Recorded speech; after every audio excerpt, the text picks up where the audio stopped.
محبي قناة أخبارك، نتمنى لكم فرجة ممتعة المرجو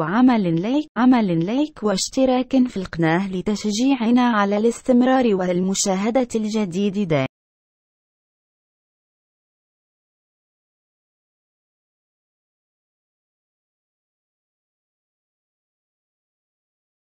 تداولت بعض صفحات مواقع التواصل الاجتماعي صورة للسفير القطري لدى موريتانيا عبد الرحمن الكبيسي من داخل طائرة متوجهة للمغرب ليلة أمس، وكان السفير الذي توصل بقرار قطع موريتانيا للعلاقات الدبلوماسية بلاده قطر وإغلاق سفارتها، قد غادر الأراضي الموريتانية متوجها إلى المغرب في رحلة جوية بالدرجة الثانية،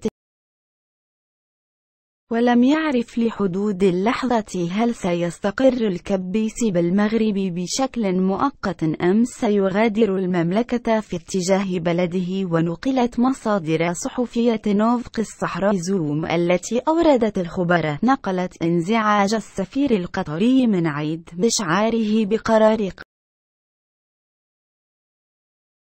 العلاقات بين بلده وموريتانيا، حيث أن الأخير لم يسمع بالقرار إلا من خلال وسائل الإعلام.